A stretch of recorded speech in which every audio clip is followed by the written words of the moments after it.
আসসালামু আলাইকুম রহমতুল্লাহি ওবরকাতুহু। সম্মানিত দর্শক, ত্রয়োদশ জাতীয় সংসদ নির্বাচনের পর সরকার গঠনের জন্য তোড়জোড় চলছে। প্রধানমন্ত্রী তারেক রহমান এবং তার সঙ্গে তার অনুগত লোকদের নিয়ে একটি মন্ত্রী পরিষদ গঠিত হবে। আর সেই সরকারের সঙ্গে ভারতের যে কেমন সম্পর্ক যাবে এটা মোটামুটি আন্দাজ করা যাচ্ছে।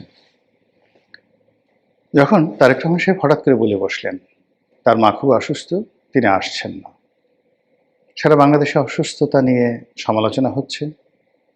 এই যে মায়ের বিপদ, বেগম খালেদা জিয়ার বিপদ, তার বিপদের দিনে তার একমাত্র সন্তান দেশের বাইরে, সমালোচনা যখন তুঙ্গে, তখন তারেক রহমান সাহেব বললেন ফেসবুকে স্ট্যাটাসের মাধ্যমে যে তার দেশে ফেরাটা কোনো অবস্থাতে তার একক সিদ্ধান্ত নয়, এখানে বহু পক্ষ জড়িত। মানুষজন হৈ হৈ রই রই করে উঠল, হায় হায়, এটা কি করে সম্ভব, কেন তিনি আসতে পারছেন না, তাহলে কি ডক্টর মোহাম্মদ ইউনূস বাধা দিচ্ছেন, সেনাবাহিনী বাধা দিচ্ছে, কেউ বলছে ভারত বাধা দিচ্ছে, কেউ বলছে আমেরিকা চাচ্ছে না, আবার কেউ বলছে যে তিনি লন্ডনে যেভাবে আছেন সেখানে লন্ডনের যে পার্ট সেটা না চুকিয়ে তিনি সেখান থেকে আসতে পারবেন না, বাংলাদেশে তার সিকিউরিটি সমস্যা রয়েছে ইত্যাদি নানা বিষয়গুলো। এরই মধ্যে হঠাৎ করে হাদি হত্যাকাণ্ড ঘটলো, সারা বাংলাদেশ উত্তাল, একটা ইসলামিক রেভলিউশন, একটা নতুন রাষ্ট্র গঠন, তারপর বিপ্লবী সরকার গঠন নিয়ে নানা রকম কথাবার্তা যখন হচ্ছে এবং বিভিন্ন মহল থেকে যখন উস্কানি দেওয়া হচ্ছে, ঠিক সেই সময়টাতে তারেক রহমান নাটকীয়ভাবে ঘোষণা করলেন তিনি বাংলাদেশে আসবেন ডিসেম্বর মাসের 25 তারিখে। মুহূর্তের মধ্যে সব কিছু ওলটপালট হয়ে গেল। সবাই, যেটিকে আমরা কথ্য ভাষায় বলি, টাসকি খেলো, সন্দেহ করলো, বলার চেষ্টা করলো যে না না, সে আসবে না, এটা কি করে সম্ভব, সে কি করে আসবে, আসুক না দেখি, তারপরে কথা হবে। কিন্তু তিনি এলেন, 25 তারিখে এলেন, বিস্ময়করভাবে তার প্রত্যাবর্তন হলো। আর সমালোচনা প্রিয় বাঙালি তারা বলার চেষ্টা করলেন যে তিনি যে এসেছেন এমনি এমনি এসেছেন, ভারত তাকে এনেছে, ভারতের সঙ্গে তিনি রীতিমতো গোপন যোগাযোগ করে তারপর ভারতীয় প্রোটেকশনে তিনি এসেছেন। মানুষের মুখের কথা বলার তো ট্যাক্স লাগে না বললেন, আর মানুষজন সেটা নিয়ে আরও এক দফা এগিয়ে গেল। অনেকে বলার চেষ্টা করলেন যে তিনি আওয়ামী লীগকে রাজনীতিতে পুনর্বাসন করবেন, তিনি নির্বাচনে জয়লাভ করার পরে খুব দ্রুত আরেকটি নির্বাচন দিয়ে অন্তর্ভুক্তিমূলক একটি নির্বাচন করবেন, যেটিকে ইনক্লুসিভ নির্বাচন বলা হয়, ইত্যাদি ইত্যাদি নানা রকম কথাবার্তা। বেশ সেভাবে চলল সমালোচনা।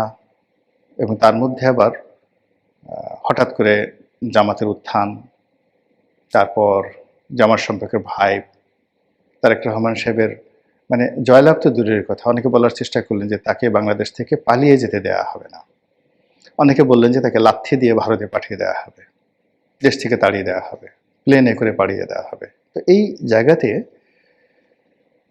টানাটানি, সমালোচনা সব কিছুর মধ্যে যে নির্বাচনটি হলো, সেখানে নির্বাচনে বিএনপির বিস্ময়কর বিজয় হলো।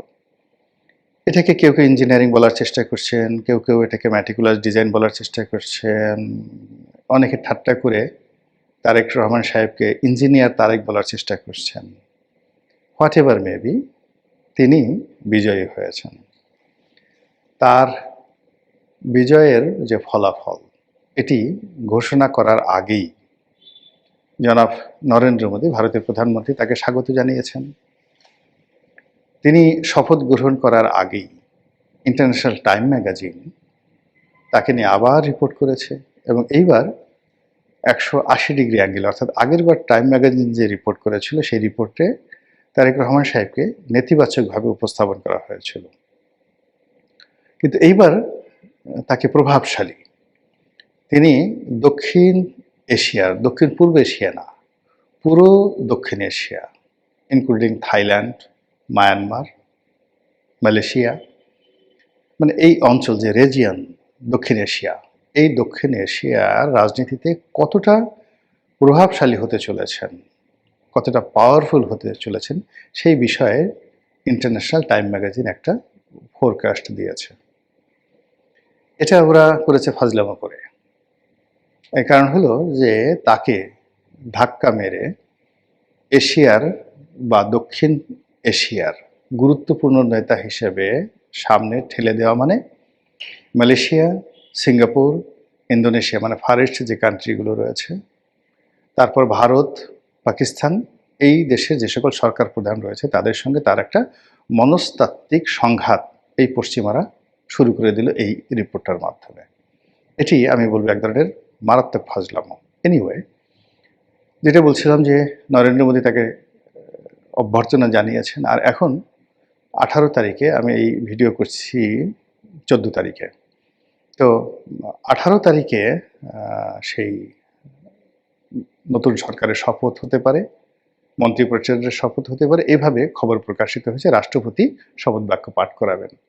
এখন জোর কথাবার্তা হচ্ছে যে এই শপথ অনুষ্ঠানে স্বয়ং নরেন্দ্র মোদী উপস্থিত থাকতে পারেন, তাকে দাওয়াত জানানো হতে পারে, অথবা তিনি নিজে আগ্রহী হয়ে থাকতে পারেন।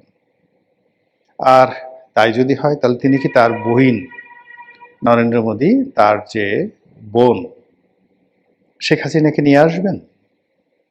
অথবা তারেক রহমান সাহেবের সঙ্গে তিনি যে নতুন ডিপ্লোম্যাসি শুরু করেছেন, সেই ডিপ্লোম্যাসি থেকে তার কি কন্ডিশন থাকবে যে বাংলাদেশে আওয়ামী লীগের রাজনীতি এস্টাবলিশ করতে হবে, শেখ হাসিনাকে ফিরিয়ে নিতে হবে, এবং আওয়ামী লীগের নেতাকর্মীদের উপর যে জুলুম অত্যাচার চলছে আর ভারতে যারা প্রশ্রয় আছেন তাদেরকে বাংলাদেশে পুনর্বাসিত করতে হবে, এই কথা কি তিনি বলবেন? নাকি আওয়ামী লীগকে ভুলে গিয়ে বিএনপির সঙ্গে তারা একটি চমৎকার সম্পর্ক গড়ে তুলবেন? দুটো সম্ভাবনাই প্রবল, 50-50। এর কারণ হলো নরেন্দ্র মোদীর সঙ্গে শেখ হাসিনা এবং আওয়ামী লীগের যে সম্পর্ক, এটি কেবলমাত্র দল বা ব্যক্তিগত পর্যায়ে নয়। এই সম্পর্কটি ভারতীয় রাজনীতির রন্ধ্রে রন্ধ্রে ঢুকে গেছে সিন্স 1965।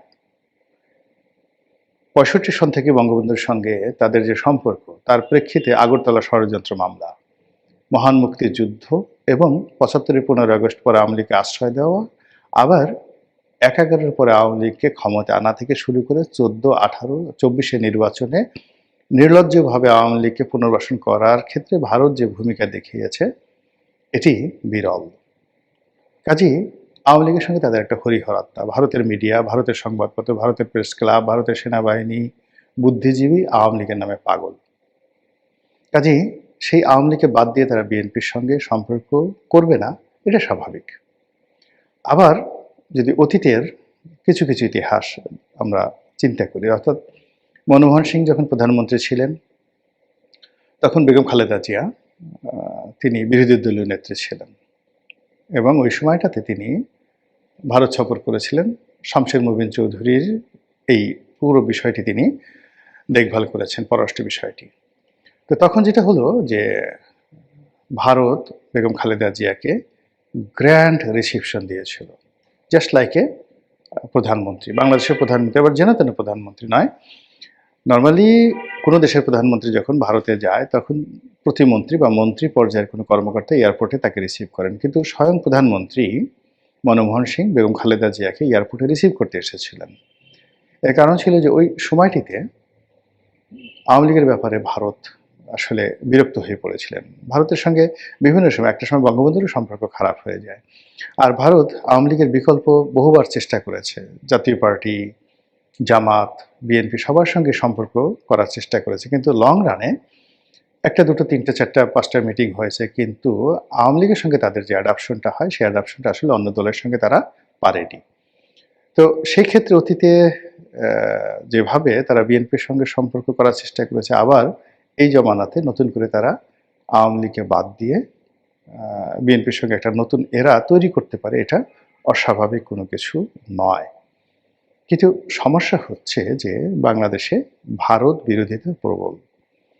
যে কোনো অছিলায়, যে কোনো ফর্মে যখন নরেন্দ্র মোদীর সঙ্গে তারেক রহমান সাহেবের যোগাযোগ হবে, ভারতীয় কর্তা ব্যক্তিরা যে কোনো অছিলায় বাংলাদেশে ঘন ঘন আসা শুরু করবে, আর সেটা নিয়ে জামাত, এনসিপি এবং তাদের যারা সমর্থক গোষ্ঠী রয়েছেন তারা যেভাবে বগল বাজাবে, যেভাবে প্রচারণা চালাবে, তাতে করে তারেক রহমান সাহেব এবং বিএনপির জন্য মানে এত সমস্যা তৈরি হবে, সেই সমস্যাগুলো তারা মোকাবেলা করতে পারবে না। আর সেই ফাঁকে দেখা গেল যে ভারত সেই তারেক রহমান সাহেবের যারা বিরোধী পক্ষ আছে তাদের সাথে সম্পর্ক বা সমঝোতা করার চেষ্টা করবে এবং একই সঙ্গে আওয়ামী লীগের প্রতি আবার ঝুঁকে পড়বে এবং আওয়ামী লীগ যেন আন্দোলন করে, লড়াই করে, সংগ্রাম করে তারেক রহমান সাহেবকে ক্ষমতা থেকে উচ্ছেদ করতে পারে বা নিজেরা ক্ষমতা লাভ করতে পারে। সেজন্য ভারত তাদেরকে লজিস্টিক সাপোর্ট দেওয়া শুরু করবে, যেটা এখনো পর্যন্ত তাদেরকে সেই লজিস্টিক সাপোর্ট দেয়নি।